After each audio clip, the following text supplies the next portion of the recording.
વિદ્યાર્થી મિત્રો, ધોરણ 8 ગણિત પ્રકરણ 2 એક ચલ સોરિક સમીકરણ સ્વાધ્યાય 2.2 એનો પ્રશ્ન 6 જોઈએ. એની રકમ છે ત્રણ ક્રમિક પૂર્ણાંક સંખ્યાઓનો સરવાળો 51 હોય તો તે સંખ્યાઓ શોધો. ત્રણ ક્રમિક પૂર્ણાંક, ક્રમિક એટલે ધારો કે એક સંખ્યા 10 છે તો એના પછીની ક્રમિક પૂર્ણાંક સંખ્યા 11 આવે, ત્રીજી સંખ્યા આવશે 12. એક સંખ્યા 10 છે તો બીજી ક્રમિક પૂર્ણાંક સંખ્યા 11 અને ત્રીજી 12. કોઈ એક સંખ્યા 20 છે તો બીજી 21 આવશે અને ત્રીજી 22 આવશે. તો આવી ત્રણ ક્રમિક પૂર્ણાંક સંખ્યાઓ છે એનો સરવાળો છે 51. તો તે સંખ્યાઓ શોધો. મિત્રો, અત્યાર સુધીના દાખલામાં આપણે ક્યાંક એક ચલ આવતો તો ક્યાંક બે ચલ પણ આવી ગયા. અહીંયા તો ત્રણ સંખ્યાઓ છે. તો સવાલ આપણા માટે એ થાય કે ત્રણમાંથી કોના માટે આપણે x ધારવો. તો મિત્રો, આગળ પણ મેં કહ્યું કે સૌથી જે નાની સંખ્યા એના માટે આપણે x ધારવું સરળ પડશે. તો આમાંથી કઈ સંખ્યાઓ છે આપણને ખબર નથી. 15, 16 અને 17 પણ હોઈ શકે. ત્રણ ક્રમિક સંખ્યાઓ કઈ છે આપણે જાણતા નથી, પરંતુ આપણે એટલું ચોક્કસ કહી શકીએ કે પહેલી સંખ્યા 10 છે એ સૌથી નાની છે. ધારો કે 10, 11, 12 હોય તો પહેલી સંખ્યા 10 સૌથી નાની છે. એના માટે આપણે x ધારીએ. આ 11 છે 10 કરતા 1 વધુ છે એટલે આપણે બીજી સંખ્યા x પ્લસ 1 લઈ શકીએ. આ જે છે એ આના કરતા 1 વધુ છે, આના કરતા 1 વધુ છે એટલે જો x હોય તો x પ્લસ 1 હોય. 12 છે એ આના કરતા 2 જેટલી વધુ છે તો આને 10 માં 2 ઉમેરીએ એટલે 12 મળે. તો x હોય તો 12 માટે આપણે x પ્લસ 2 લઈ શકીએ. મિત્રો, એ જ રીતે અહીંયા જોઈએ આપણે. આ 15 છે, 15 કરતા 16 1 જેટલી વધુ છે. જો 15 માટે આપણે x લઈએ તો 16 માટે x પ્લસ 1 લેવા પડે. એ જ રીતે 17 છે એ 15 કરતા 2 જેટલી વધુ છે. જો 15 છે ને x લઈએ તો એના કરતા 2 વધુ છે તો 17 માટે આપણે x પ્લસ 2 લેવા પડે. તો એનો અર્થ એ થયો કે સૌથી નાની સંખ્યા જો આપણે x લઈએ તો એના પછીની સંખ્યા મળશે આપણને x પ્લસ 1 અને એના પછીની સંખ્યા મળશે x પ્લસ 2. તો મિત્રો, આપણી આ ત્રણ સંખ્યાઓ થઈ ગઈ.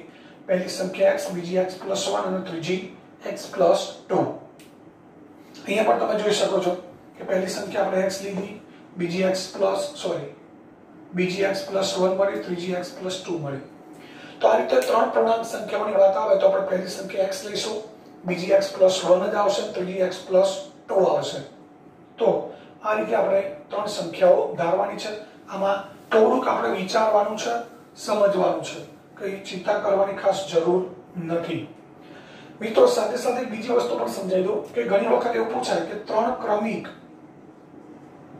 અયુગ્મ ધન પૂર્ણાંકનો સરવાળો, અયુગ્મ ધન પૂર્ણાંક સંખ્યાઓનો સરવાળો 51 છે. અહીંયા અયુગ્મ પૂર્ણાંક સંખ્યાઓ આપેલી છે, અહીંયા ક્રમિક લખ્યું છે. હવે અયુગ્મ લખ્યું હોય એટલે ધારો કે આપણે બધી અયુગ્મ સંખ્યાઓ લેવાની છે, એકી સંખ્યાઓ લેવાની છે. પહેલી સંખ્યા 11 હોય તો એના પછીની એકી સંખ્યા 13 આવે અને ત્રીજી સંખ્યા 15 આવે. 11 પછી 12 આવે પણ 12 યુગ્મ સંખ્યા છે, બેકી સંખ્યા છે, આપણે લઈ ના શકીએ. 13 પછી 14 આવે એ પણ યુગ્મ છે. તો ક્રમિક અયુગ્મ સંખ્યાઓ કીધી હોય તો 11, 13, 15 હોય, અથવા તો 21, 23, 25 હોય, અથવા તો 45, 47, 49 હોય. એક એક છોડીને અયુગ્મ સંખ્યાઓ હોય. તો અહીંયા આપણે આ સંખ્યા છે એના કરતા 2 જેટલી મોટી છે, પ્લસ 2 છે. તો x લઈએ તો બીજી સંખ્યા x પ્લસ 2 મળે. 15 છે 11 કરતા 4 જેટલા મોટા છે, 11 માં 4 ઉમેર્યું એટલે 15 મળે. તો આ સંખ્યા મળે આપણને x પ્લસ 4. એવી જ રીતે અહીંયા આપણે જોઈએ, આ x લઈએ તો એના કરતા 2 મોટા છે એટલે x પ્લસ 2 મળે. 49, 45 કરતા 4 જેટલા મોટા છે એટલે x પ્લસ 4 મળે. તો મિત્રો, જ્યારે અયુગ્મ ધન સંખ્યાઓ લેવાની થાય ત્યારે પહેલી સંખ્યા x આવે, બીજી x પ્લસ 2 આવે, ત્રીજી x પ્લસ 4 જ આવે. એટલે આમાં બે વધારે કરવાની છે આપણે. પહેલામાં એક વધારીએ છીએ, ક્રમિક ધન પૂર્ણાંકમાં એક પ્લસ કરીએ છીએ, બે પ્લસ કરવાના છે. હવે એ જ વસ્તુ અયુગ્મ ધન પૂર્ણાંકના બદલે યુગ્મ ધન પૂર્ણાંક આવે. તો યુગ્મ ધન પૂર્ણાંકમાં ધારો કે આ સંખ્યા 12 છે આ 14 અને આ 16 થઈ જાય, આ 22, આ 24, આ 26 થઈ જાય, આ 46, 48 અને 50 થઈ જાય. તો એમાં પણ જુઓ આ 12 છે એના કરતા 14 બે વધુ છે, એટલે બે વધુ છે, તો x ધારો તો x + 2 મળે. આ 16 છે, 16 એ 12 કરતા 4 જેટલા વધુ છે, તો x 12 છે ને x લઈએ તો 16 ને x + 4 લેવા પડે. એ જ રીતે 46 ને આપણે x લઈએ તો 48 છે 46 કરતા 2 જેટલા વધુ છે, એટલે 48 ને આપણે x + 2 લઈ શકીએ. 50 છે 46 કરતા 4 જેટલા વધુ છે, તો 46 ને આપણે x લઈએ તો 50 માટે x + 4 લેવા પડે. તો એનો અર્થ એ થાય કે જ્યારે યુગ્મ સંખ્યાઓ આવે લેવાની ત્યારે પણ યુગ્મ સંખ્યાઓ બે જેટલી વધે છે, એટલે પહેલી સંખ્યા x, બીજી x + 2 અને ત્રીજી x + 4 આપણે લેવી પડે. તો આ ખાસ યાદ રાખીશું કે ક્રમિક યુગ્મ કે અયુગ્મ ધન પૂર્ણાંક લેવાનું આવે ત્યારે આપણે બે વધારવા પડે. એક સંખ્યા x લઈએ તો બીજી x + 1 અને ત્રીજી x + 2 થાય. અહીંયા ક્રમિક પૂર્ણાંક લેવાનું છે. તો ધારો કે પહેલી પૂર્ણાંક સંખ્યા x છે,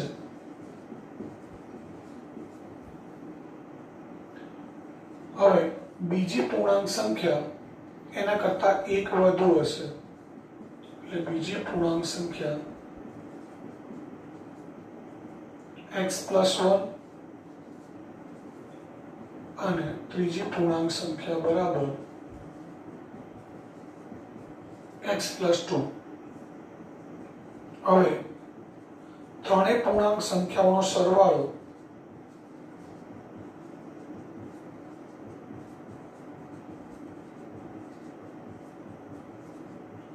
એકાવન છે. તો ત્રણેયનો સરવાળો કરીએ આપણે x + x + 1 + x + 2 બરાબર 51.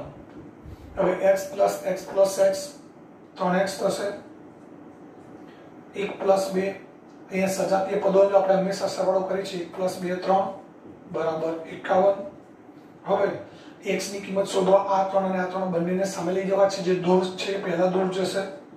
3x બરાબર 51 - 3, 3x બરાબર 51 માંથી 3 બાદ કરીએ એટલે 48 મળે. હવે x બરાબર 48/3 એટલે x બરાબર 16. આ x મળે આપણને.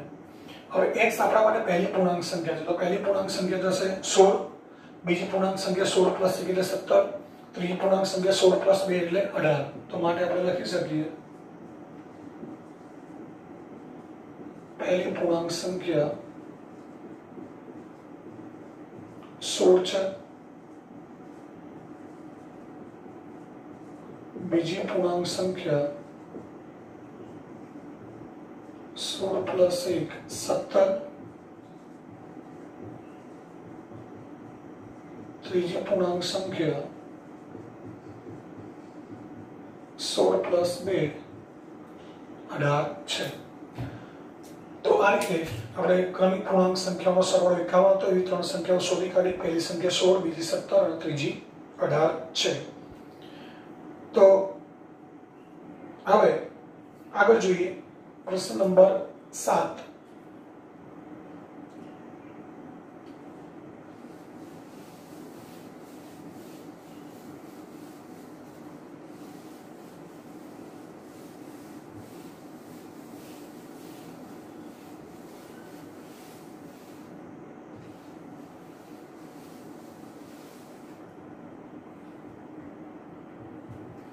હવે પ્રશ્ન 7 છે, 8 ના 3 ક્રમિક ગુણિતનો સરવાળો.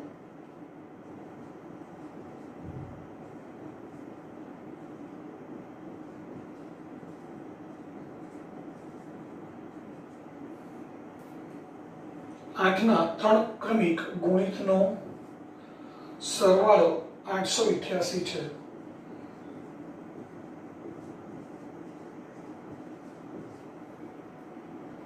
તો તે ગુણિત શોધો.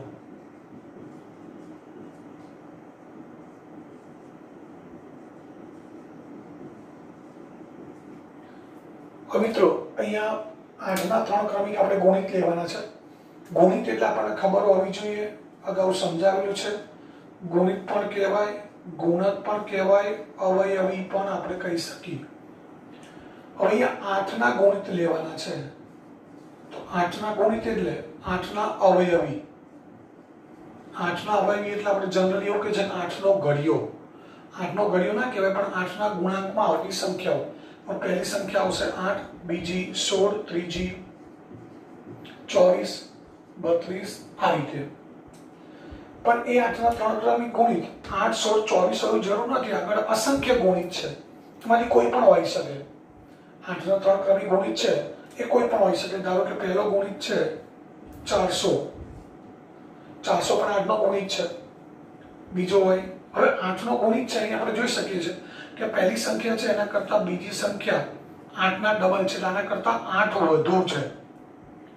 ત્રીજી સંખ્યા છે એ આના કરતા 8 વધુ, પણ આના કરતા 16 જેટલી વધુ છે. મિત્રો ખાસ સમજજો, 8 નો ગુણિત છે. હું તમને સરળતા માટે સમજાવું, પહેલી સંખ્યા 8 હોય તો બીજી 16 હોય, એટલે પહેલા કરતા બીજી 8 જેટલી વધુ હોય.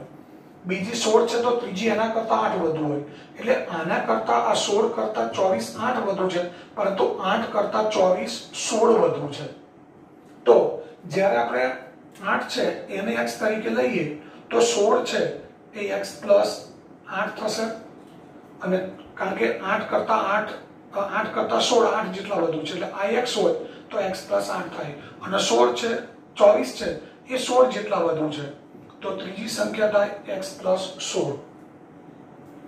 ધારો કે પહેલો ગુણિત 400 છે તો બીજો ગુણિત છે 408 હોય, ત્રીજો 416 હોય. મિત્રો આ ખાસ યાદ રાખીશું, આના માટે કંઈ ગોખવાની જરૂર નથી.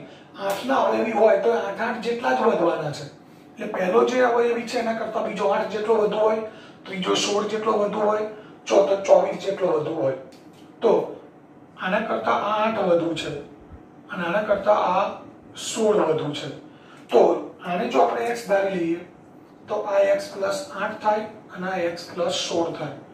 તો મિત્રો આનો અર્થ એ થયો કે કોઈ પણ સંખ્યા છે 8 છે, 8 ના ગુણિત છે તો એ 8 નો ગુણિત પહેલા આપણે x લઈએ તો બીજો x પ્લસ 8 જ હોય, ત્રીજો x પ્લસ 16 જ હોય.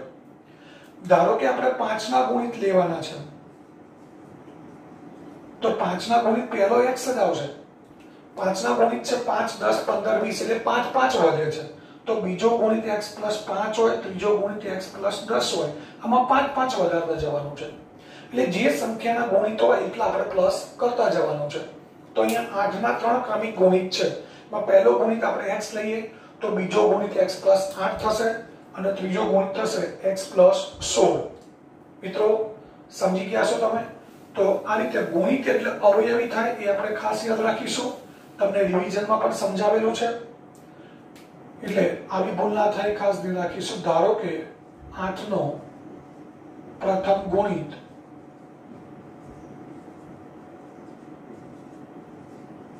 x છે, તો માટે 8 નો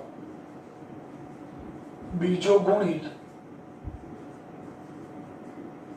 x પ્લસ 8 અને 8 નો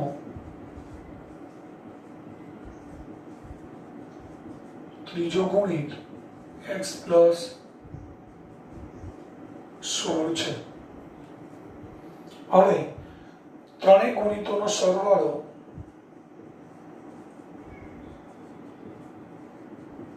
ત્રણેય ગુણિતોનો સરવાળો 888 છે. હવે ત્રણેય ગુણિતોનો સરવાળો 888 છે તો આપણે ત્રણેયનો સરવાળો કરી દઈએ.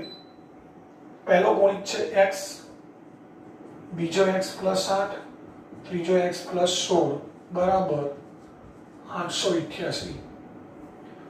x પ્લસ x 3x થશે, 8 પ્લસ 16 24 બરાબર 888. x 3 અને 24 ને સામે લઈ જવા છે. પહેલા 24 ને આપણે સામે લઈ જઈશું, 24 માઈનસ થશે.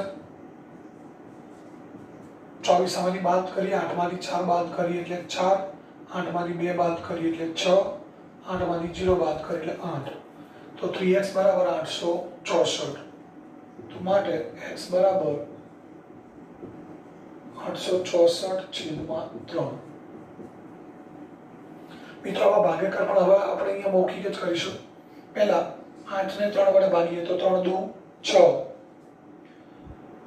આજે ભાગાકાર આપણે કરીએ છીએ 864 ભાગ્યા 3 એ આપણે મૌખિક કરીશું 8 દુ 3 દુ 6 3 દુ 6 8 માંથી 6 બાદ કરી એટલે 2 વધે 2 વધે ની પાછળ 6 ઉતારો તો 3 8 24 અહીં આપણે મૌખિક કરવાનું છે કે 8 ને 3 વડે ભાગીએ છે તો 2 વડે ભાગ ચાલશે 3 દુ 6 3 3 9 વધી જશે એટલે 3 દુ 6 ને 8 માંથી બાદ કરી એટલે 2 વધે 2 ની પાછળ 6 ઉતારે 26 થયા હવે 26 ને 3 વડે ભાગવા છે તો 8 તારીખ 24 24 માંથી 24 બાદ કર્યા એટલે 2 વધ્યા પાછળ 4 ઉતારો 24 થાય ફરી 24 ને 3 વડે ભાગીએ એટલે 8 તારીખ 24 એટલે આપણને x બરાબર 281 મળે આ ના ફાવે તો અહીંયા આપણે આ રીતે ભાગાકાર કરી શકાય 26 માંથી 24 બાદ કરો 2 મળે ઉપરથી 4 ઉતારો 3 8 24 આ રીતે પણ આપણે ભાગાકાર કરી શકીએ તો x બરાબર આપણને મળ્યા 281 તો x એ આપણો 8 નો પ્રથમ ગુણિત છે માટે આપણે લખી શકીએ 8 નો પ્રથમ ગુણિત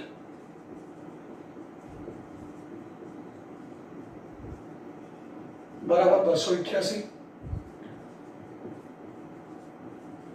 8 નો બીજો ગુણિત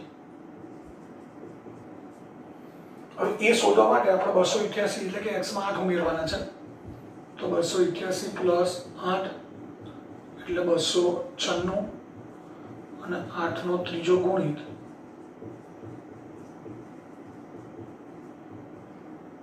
બસો 81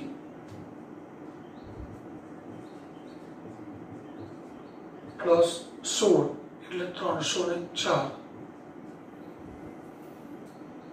તો આ રીતે 8 ના 3 ક્રમિક ગુણિત આપણે શોધી શકીએ મિત્રો ખાસ યાદ રાખવાનું છે અહીંયા બે વસ્તુ ખબર પડવી જોઈએ એક તો ગુણિત ગુણિત એટલે અવયવી થાય 8 ના અવયવ છે 8 8 જેટલા પ્લસ થતા હોય અને 8 8 જેટલા પ્લસ થાય એટલે પહેલો ગુણિત x લે તો બીજો x પ્લસ 8 આવે ત્રીજો ગુણિત બીજા 8 પ્લસ કરો એટલે x પ્લસ 16 થાય એ બધાનો સરવાળો 881 છે એટલે x plus 8 plus x plus 16 બરાબર 881 8 અને 16 નો સરવાળો 24 છે 3x પ્લસ 24 બરાબર 881 આપણે 24 સામે લઈ ગયા માઈનસ 24 કરે 864 864 ને 3 વડે ભાગાકાર કરે તો 281 મળે એટલે પહેલો ગુણિત મળે 281 આ 281 માં 8 ઉમેરીએ એટલે બીજો ગુણિત મળે 296 અને 281 માં 16 ઉમેરીએ એટલે ત્રીજો ગુણિત મળે 304 તો આ રીતે આપણે 8 ના 3 ક્રમિક ગુણિત છે 281 296 અને 304 છે તો માટે આપણે લખી દઈએ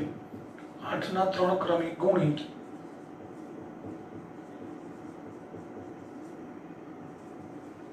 બસો 296 અને 304 છે